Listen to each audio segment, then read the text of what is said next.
Hi, I'm here to do an activity demonstration with you to give you some ideas of things that you might want to try doing with your person that has dementia. Remember, the idea is not to have them have a perfect outcome, but it's about how do you involve them in things that might be enjoyable or pleasurable for them. And as you become more skilled at doing a design of something that's simple enough and you follow their lead, you might find that this is something that really gives pleasure and purpose to both of you during your day. So I'm going to do a couple of simple examples. This is an easy one that I like to do. Just take a vase and get a smattering of different silk flowers, right? And you just put those out and you just tell the person, I could use your help with something. Would you mind making me a flower arrangement? And if it's someone that liked gardening or liked doing those kinds of things, oh my goodness, they will have a whole lot of fun taking these and arranging them and making them just so for you. And you can do different themes and different colors for different seasons of the year as well. But that's a really nice and simple activity to try. Another thing I like to do is have several different themed totes or activity bins. And what I mean by themes is that if it's someone who liked to cook, for example, I just went into my kitchen drawers, and this took me 2 minutes to pull out some old utensils that I don't necessarily use all the time. But the idea is that you would place this in front of your person and sit next to them and let them pull out what interests them. If they smile, if they show some interest or curiosity, or they want to have fun with you, that's perfect. That's exactly what you want. And think about different textures, right? This is an old meat grinder, and that might be something that was very familiar to someone who used to use these. Or maybe you want to involve other senses. So in this kitchen one, I have some nice cinnamon sticks. So you could put those out and have them engage with something. If they can't use their words to describe something, they can show interest or pleasure in different scents or smells. But again, the idea is to place it before them and let them pull out what shows interest to them and then just have fun with it from there. Here's an idea of a themed bin for someone who enjoyed woodworking. So this one, and you can put this in a tackle box or in a tool box that looks even more so like what they enjoy doing. But again, the idea is you let them pull the gadgets out that are of interest to them and let them play with it or touch it or kind of converse with you about it. You can also ask them to do a job. So maybe you take out a dirty old paintbrush and you say, would you clean these paintbrushes for me? Would you mind doing that? I could really use your help. So I have some old stained paintbrushes that someone could spend a lot of time using steel wool and other things to just engage them that way.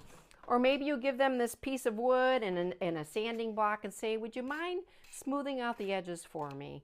And they might be very content to do this for a long period of time. Or you could give them a screwdriver or pliers or something that you ask them to install the screw into the wood, or you ask them to take a screwdriver and get something out. So maybe you pre-put a screw in there for them and give them a busy job to do. Again, it's about engaging them in things that they would find pleasurable or interesting. But you still want to make sure that you're supervising the activity, especially if there's tools or sharp instruments in there that you wouldn't want them to be getting hurt. The idea is about just engaging them in something that makes them feel like they're a part of your day. Another idea I love doing is painting projects. Now some people say, oh, that sounds like a big mess. I don't know that I would want my person to be painting, but here's a couple of suggestions on how you do it. You take some old butcher paper, it could be the paper that just goes on top of a picnic table, and you lay that out, and that's their canvas that they're going to paint on. And then you take just a variety of colors or things that you think would be of interest to them. And I always like to do this on a paper plate. Just squirt a couple of circles of the paint on there and make sure that you have a large enough brush for them to grip or handle if they have difficulties using a paintbrush the way that maybe they used to. So again, you're going to want to supervise it. You don't want them thinking this is lunch and so they're going to eat it. But the idea is you just get them started with maybe a hand over hand or something where you get them into the paint and then they start putting it on the paper and you just show interest and encouragement. Another way to make sure this activity is fairly neat and not a terrible cleanup mess for you is these are old sweatshirt sleeves. And this is such a simple idea, but you just basically put it right over their sleeve, and you can be a little bit more assured that as they do the activity, the cleanup for you is going to be easier because it's so simple to pull these off and just throw them into the washer. So that's another way that you can involve someone, and I've seen beautiful paintings come out of people that might really surprise you, especially if that was something that they enjoyed doing previously. I love gardening, and this would be a really fun activity for someone like me, but you might find that your person, if they were someone that did a lot of potted plants, you could simply bring out some potting soil and a couple of utensils, and they might know what to do. Or maybe you just ask them to clean the dirty old instruments, right? And that would keep them happy, just trying to clean up the tools that they used. Here's a very simple idea. You've got some nice bright gloves to engage them, but you can give them some snips, and these are silks. These are silk greens that they could snip, or you could snip it in advance, and they could be planting real plants, or they can be planting some of these that are not real but might feel real to them. So again, it's not something that has to be real time consuming for you, and it could be a very simple activity that would keep them very engaged and interested. Another great thing is just giving them activities like watering the plants, right? And if it's a silk plant, they can't overwater it.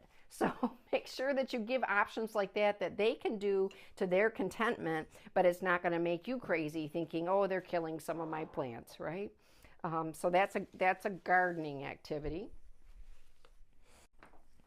Here's another idea that is really fun, and I like to take pictures down from the wall or from the person's home and bring it right in front of them. Bring it where they can see it. Let them show interest in the picture. So then when you pull up the picture, you say, what do you think is happening? Or just if they're pointing, that's okay. That's communication. It doesn't mean that they have to describe the whole thing. But you can say, who do you think this is? Or what do you think is happening? Where is this? Let them show the interest, and maybe they'll recall some things that are accurate. Maybe they'll make stuff up, but the idea is to get them engaged in the activity with you. I can't say it strongly enough too that don't be shy about sharing things like baby dolls. It's not playing down to your person. Many people have a real desire, a true desire to be a nurturer. And so if you find that your person does enjoy having a baby doll, that's something that they can show off to you, and you can say, oh my goodness, your baby is so beautiful. You take such good care. It can be really reaffirming to them of their nurturing side or their nurturing self. And can also be a way that you can get them to do other activities, because you can say, we've got to go feed that baby. Come on, it's time for lunch. So then they bring the baby, and it's actually them that is going to get the lunch. Or this baby really needs a bath. Can you give me a hand? And then you take the baby with you into the bathtub or the shower so that your person can get bathed, right? So these baby dolls can be a very great source of comfort for your person and a great way to engage them as well. Here's a really important idea for an activity. We all have to attend to nail care for the person that we're taking care of. So I like to call it spa day. And you sit them down with a nice soft towel, some beautiful music playing, get some nice foamy water. This is really just warm dish soap water that's got some bubbles in it. So you hold their hand in it, you do a little hand massage, and then you go from there into filing the nails or removing the nail polish. Make sure that you have some bright, beautiful colors that they can choose from. You can give them two choices, and they can pick which one is of interest to them. And then you can do the time spending putting on their nail polish, or just doing a nice hand massage with some nice soft lotions. That's a great way to wrap up the experience with them. This is a great one for your person who like to do crafts and needlework. So this is a very easy tote to put together with things like zippers and thread, pin cushions, little pieces and snippets of lace, maybe some yarn skeins. And the nice thing about this activity is it's very sensory. They can feel these things. They're soft. You can introduce it to them, and they can show interest in what appeals to them. Here's another really fun activity. You can do some stuff with an old shoe horn and the shoe polish. So what you can do is ask your person to buff up an old pair of shoes with a nice soft brush or chamois cloth. What's really wonderful about this activity too, if you pull out some mink oil or shoe polish, it brings back that memory. It's got that olfactory sense to it. Great activity to try together with your person. It's really important to engage your person in physical activity as well. So this is a fun way to get your person who's a sports enthusiast involved. Maybe you have a ball cap that's from their favorite team, or if they have their old catcher's mitt and a baseball that they can, you can get the oil out and they can work on their glove, or you can play a little catch with them. But it's very simple to also take things like ping pong paddles and a couple of balloons, and you can bat the balloons around for some good physical activity for both of you, as well as tennis balls. I like to take things that are nice and soft, that if I play catch with the person, they're not going to get hurt. So this is a Nerf ball for an example, or you can get lots of nice ones out of the children's toy section. This one's really soft and cuddly so that if it hits somebody in the face, it's not going to injure them. So they can play catch with this, and you can also get those really large exercise balls and play kickball around a room or outside with them, and it's something that they can manage. When they are bigger, like a koosh ball or something like this, they're going to be more successful at being able to catch it too, so there's going to be some gratification when you try to engage them in some physical activity like that.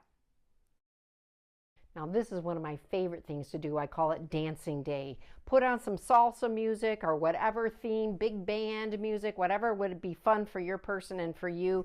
Get out some brightly colored scarves. Let them pick which ones feel good or look good, fun to them. Maybe they want to pull out an old boa or a wonderful fedora. Get your person dressed up for the occasion. Put the music on. Pull out the fancy gloves or the costume jewelry, and let them have fun getting dressed and enjoying the sounds.